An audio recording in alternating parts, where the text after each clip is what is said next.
So, hello everyone. My name's Chris, and I'm going to talk a bit about GNU Guix. Just as a quick survey, how many people have heard of GNU Guix before FOSDEM? Why am I even here? Oh, well, that's like most people. Okay. So I found out about GNU Guix back, not the last FOSDEM, but the one before, back in 2016. I remember installing it the night before, which is, yeah, how I can remember about it. So some of the concepts involved in Guix take a bit of time to get used to. So I've tried to break down the benefits and properties into 3 different areas, kind of dependability, flexibility, and Guix's position as a general purpose package manager. So starting with dependability, I consider Guix to be very dependable. The main building block for that dependability is the immutable store. So the store is a directory where data can be added, but it can't be changed. With Guix, the location for that is kind of fixed, so it's at /GNU/store. When you build packages with Guix, you can fix the behaviour of those packages at the build time, so it doesn't change later on when you're using it on different systems. I'll give some concrete examples of how to do this later on. The other part of dependability is kind of coping with inevitable failures. So sometimes things go wrong, and the best thing to do is just go back to when it was working before you did anything. And the architecture Guix uses kind of elegantly supports that. So having spent a couple of years now doing odd things with Guix, I can say for sure that it's quite a flexible tool. Guix supports downloading packages like binary packages from the internet. It also supports building those same packages from source. That building from source can come in really useful when you're building your own packages or tweaking the definitions for ones you already have. Guix also elegantly supports building, like having multiple versions of the same package, and having multiple versions of the same package even on the same system. You can even have multiple different variants of a single version of a single bit of software, perhaps built with different compile time arguments. Finally, Guix is a general purpose package manager. Personally, this is something I have a big preference for. I think the kind of problems of package management are best tackled without fracturing the effort along lines like programming language or fields of use. While Guix is a general purpose package manager, though, it has specific tooling. So if you want a Docker image, for example, there are ways of getting from Guix to that. Guix as a package manager, because of this, works on many systems. So you can use it on Debian, but also there is a system called GuixSD, which is built around Guix itself. So it kind of goes across that traditional boundary between package managers linked to an operating system and other package managers. Right, on to some practical stuff. You might be able to guess what this command does. It will look at the available packages, find one called hello, and then install it to the current user's profile. In case you haven't encountered hello, its purpose is pretty simple. Provides a binary called hello that prints out hello world when you run it. The profile bit is key here, and I'll try and explain this now. So let's take another example. Say you've installed 2 packages, SamTools and Bowtie. You would end up with something that looks like this. So you have a .guix profile symlink shown at the top in your home directory. It would point at another symlink in the /var/Guix directory. That symlink would then point at another symlink named with a number, and that symlink would then point into the store. So it's a directory ending in -profile in the GNU/store directory. The number of the symlink here, 42, is the generation of the profile. So it's your kind of 42nd version of your profile. The profile directory doesn't actually store the files for those packages. It's just linking to those files in the packages in the store. And all this complexity is actually hidden from the user. If you run the Guix package command, you'll usually just get the environment variable set up for you to use the packages you've installed. So here the path will be set up to include the profile, and that would put, I mean, you can use samtools and bin bowtie too. So what happens if you make a change? Say you remove the bowtie package, so just like you can do -- install, you can do Guix package -r and then the package you want to remove. So a new generation of your profile will be created. So there's a 43 that's appeared, and the symlinks are now linking through that to the store. The directory in the store for the profile at the bottom here has been updated. It no longer contains the bowtie 2 package. It's just pointing at the samtools package. The critical thing that's happened here, or rather not happened, is you still have your old profile. You still have all the stuff you had before, you're just not using it anymore. What this allows you to do is to roll back. So you can just switch back to using your 42nd generation of your profile, and you're back with the same things you had before. Because the store's immutable, you know that this is the same stuff. It can't have changed. So yeah, to recap, the immutable nature of the store, combined with the way we're using profiles here, means like you've got that dependability. Even if stuff goes wrong, you can roll back. So on to some flexibility now. So the Guix package command deals with profiles, but there's another command that also does that as well, the Guix environments command. The purpose of this command is to create development environments. So you want to work on a package, but you don't want to install the dependencies using the Guix package command. So you can run Guix environment hello, and it will set you up with an environment which contains the things you need to build that. So like GCC in this case. So if you were to run that command, look at your find GCC on your path, you'd see it appearing off the end of the screen here. So looking past the purpose of the Guix environment command, it's a very flexible way of dealing with like arbitrary profiles. So here's how you would generate a profile containing the hello package and the guile package. If you were to look at the profile in the store, you'd see something like this. So we're looking here at the bin directory of that profile, and it's composing those two packages by symlinking to the files in the bin directories of those two packages. So to recap very quickly, installing packages to your user's profile, you can do by Guix package -i. Entering a development environment, you can use the Guix environment command. And to enter an environment with like specific packages, you can use the --add -hoc flag to the Guix environment command. Right, let's look at some more interesting ways of using Guix packages. So usually Guix packages explicitly rely on the dependencies by pointing them where they lie in the store. So this is really useful for reliability, because the store is immutable. If you're pointing at something in it, you hope that it doesn't, you know with some degree of reliability that's not going to change. So the behaviour of your package is kind of on that stable bedrock. It also provides some flexibility, because as you know what's used, you can remove all the unnecessary stuff around the side. So this is what this command does. Now the bash shell started in this environment will be started in an isolated mount namespace with only access to the parts of the store it needs, some certain bits of the root file system and your current working directory. It's also in a different PID namespace and several other namespaces. So if you were to look at, say, the contents of your store, you only see what you need for running hello here and bash. You also don't have like ls, so hence why you have to use echo.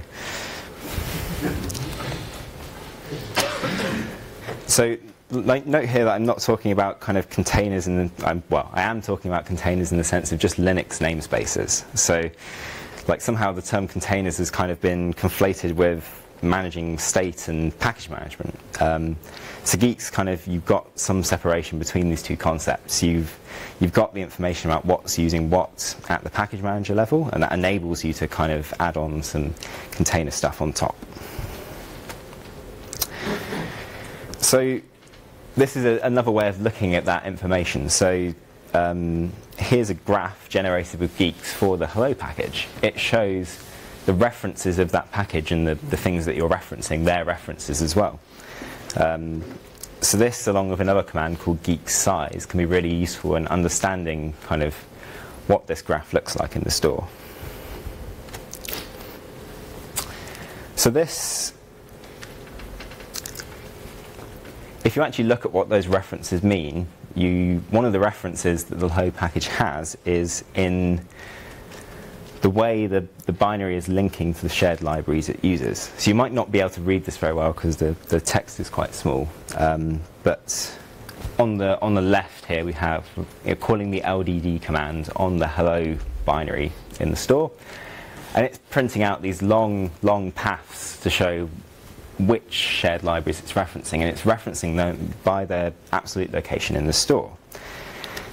Now this gives you some reliability, as like the hello binary won't change in its behaviour, or at least not from these things changing, because they're not going to change, they're in the store.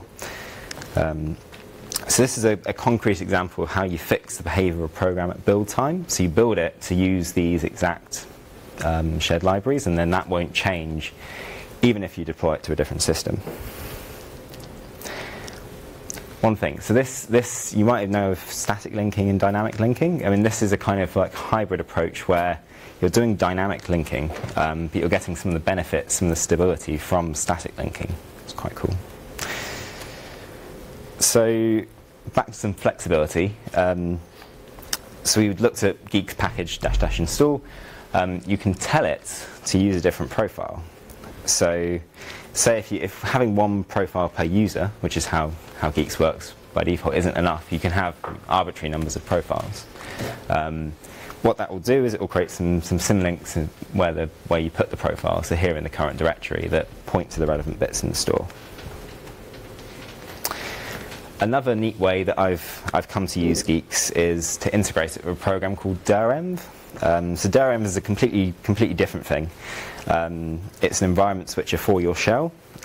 So you can write a file called .envarc, put it in a directory, and when you enter that directory, direnv will kind of evaluate that file and set up your environment, make some changes to it. You can get Guix to say which environment variables you need to change to activate a profile. So you can hook the two things together by putting something like this in your .envarc file. So use Guix --adhoc GCC toolchain Python LXML, and that means, so I've put this in the temp foo directory so that when I enter it, Guix finds out what environment variables I need to change to use these, and then direnv will adjust the environment to match. So this is quite a cool way of kind of managing dependencies on your system. You kind of just change into the directory and you get GCC appearing or Python appearing. Okay, another cool thing. So Guix pack is really practical, offering some of the benefits of kind of bundling software together, but also using Guix at the same time. So some quick examples. Here, packing up Guile, Emacs, and Geyser, so into a tarball that contains not only those packages, but also all of their indirect and direct dependencies in the store. You can also generate a tarball that's kind of a format compatible with Docker using the same approach. You just add -f Docker onto the command. Right. Guix has around 6,500, possibly more, packages, but you might want to use something that's missing. One thing you could do is look at packaging it. So Guix contains several importers, so programs that can use existing metadata, say on sites like PyPI for Python or rubygems.org for Ruby, and create a package definition using that information. Now, depending on the importer and depending on how complete the information is that it has available, you might get a package that builds, or you might need to do some tweaks. But they're a very quick way, importers are a very quick way of building packages. So that's kind of readable. Here is an example package definition. So this is for the hello package that we looked at earlier. It's pretty simple. It's literally just this bit of code. you don't have multiple files. The entire build process is encapsulated into the build system, which is around the middle kind of the definition. But this is a simple example of something that kind of follows some conventions. Guix is like for some stuff's more complicated, and you have to build more complicated package definitions to handle that. Now, one part of why Guix packages are so dependable is what this kind of represents. Even though we're not declaring any additional inputs beyond what the build system provides, this package represents kind of all of that information. So, as well as the source table, so the source table is kind of a bit towards the top. What I'm getting towards is that you can pull out that information and graph it, which gives you something like this.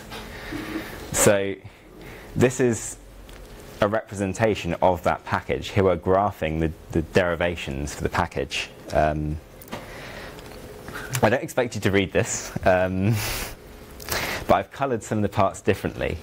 So if you noticed, the source for hello has this kind of hash in the bottom represented in base 32. That means it's fixed data going into this kind of process. So the fixed data parts of this process are coloured in black, and they kind of lie around the edge, as you'd expect. The bits coloured in purple towards the middle are the derivations. So the bits of the process in building hello that take some data or some output, some other derivations, combine it together to build something. So hello is one of these purple nodes towards the left, I think. Now, you might have noticed in some of the examples I had earlier that there was a hash showing up. So that hash represents this graph, all the bits of data that are going into it. That means if you change any part of this graph, the hash will change and the package will be different. This is how you kind of get different packages for different build steps. The hash describes all parts of the process, so if you change a single part of the process, you get a different hash, a different entry in the store. Right, so thank you for listening. I intentionally I think we're doing very well on time. I didn't put any demos in, but I'm quite open for going back and trying to look at some of the things in more specifics. This was kind of before using Guix for a couple of years now, I was quite familiar with doing Debian package things, and it took me at least a year to come around to the idea that this was kind of even sensible. So it's not something I'm expecting to convince anyone kind of overnight, but if you want to talk to other people, there's a quite active RC channel on Freenode. And there are blog posts and mailing lists on the website. There's also a talk, a couple of talks actually, in the HPC track tomorrow, including one by Ludovic Cortez, who kind of started the Guix project. Any questions? Hello. Does Guix have any means of kind of clearing up old packages so that if you install something large like TechLive, every time you get a new version it doesn't go through the process? Yes, so the question was, does Guix have some way of clearing out old packages? And the answer is yes. So in the same way that, actually I had an example, actually no, I didn't have an example for this. So there's a command called Guix GC, which is aptly named garbage collector. It works in the same way as you might be familiar with garbage collectors from like programming languages. You have a graph, the graph of items in the store, which have kind of dependencies on each other. You can start at the like known kind of roots, the generations of your profile, the other bits of software that are installed on your system. You can find everything that is used in the store, and then you can cut out everything else and get rid of it. And that's a really, really safe process because you've got those absolute dependency links. You can remove stuff without worrying about someone using it, providing they've kind of registered their use for it, which like commands like Guix package and Guix environment make easy to do. So yes, it does. You can get quite big stuff, and especially on small systems, you can run out of space, but you can work out what's taking up your space and get rid of it from the store. Hello. 2 questions. Yes. Okay. I'll do both together. Yep. And you answer them. I have my own particular software that I'm trying to package for HPC purposes, and so package management is always an issue. Currently directly supporting SPAC because it works for us.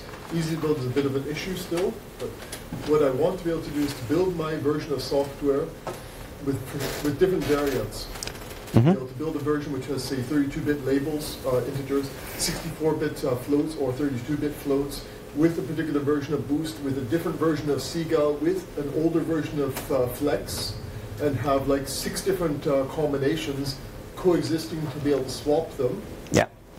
Second part of the question is, I'd like to have this deployed in such a way that you can say, this is going to be my installation path, and then make that available on, say, generally available for everybody on the cluster. And not one machine, but say, whatever, 5,000, 10,000 cores, something like that, where not everyone is going to have Guix installed there, but then I'd like to then wrap it with a module system to then address what's going on. Could any of this fit with Guix? Yes, so to summarize, 2 questions. First, variants. Secondly, cluster deployments. So I don't personally use any HPC stuff. Maybe some of the people who do, because I know they're in the room, can join in afterwards. But yes, variants are a possible thing. So I was in the SPAC talk earlier, so I know, well, what was said in that talk about variants. And Guix has some... You can add some things on the command line for rewriting the kind of the directed acyclic graph for packages, but that sounds like it might not be quite sufficient for your case. I mean, but you've still got, you can write out the package definitions and write out some functions to make the transformations you want to, and that it should all be possible, including, yeah, using multiple versions of things and managing it elegantly. The second part about profiles deploying this, yeah. So it sounds to me like the Guix kind of package command where you tell it to use a profile, that might fit conveniently. You can have a name for that collection of software that you've kind of curated, and you can put that somewhere on the system, and then a user can source the /etc/profile file within that, and that will set up the whole environment. Could I load that up as a TCL or a Lua module? So could you load that up as a TCL or a Lua module? So so could you have a Lua module within that profile which you load up using Lua, or? I don't care what it's called. You just have to work with what other people are using, which is modules. I'm not familiar very much with the modules thing for HPC, but like if you wanted to, if you had Lua software in that profile, then that should work. If you had a Lua program to load that profile, then that should work as well. Later. Yeah. Answer this question if you want, because I do it with Nix, not Guix. You can generate module with it. You can use it as a scripting language and generate HPC module out of any Guix or Nix package as well.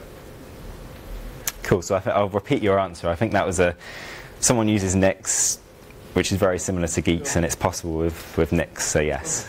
Yeah. Yeah. Cool. Yeah. Among the distributions that I can use Guix on top of, is one of them on Windows? So I don't know of it working, but I know that there's the Bash or kind of GNU-like thing on Windows. I guess it should work. I mean, you might have some issues with getting the build daemon to work, because the build daemon uses like namespaces, which are, well, Linux namespaces. So you'd have to see how well Windows' kind of kernel supports those, but to do the isolation. But maybe if you, like maybe, yeah, it might be a question of how many compromises you make. So do you know of anyone in the Guix community that has tried to run the package management on top of it? Not sure if I repeated the question, but yeah, this is about Windows, and no, I don't know of anyone who's tried it, but yeah. I've tried Nix on Windows with Bash, like you said, and it worked. Cool. With recent updates of Windows 10, because with the first one, they were not the right system call. I'm not asking because I want to use Windows, but because if I adopt something and then I have users using Windows that want to use it, then... Right, so the answer was with recent versions of Windows, Nix works, so that should be good. Right, I think time's up. So I have some stickers if people want stickers, and you can come and ask me questions afterwards as well. Yeah.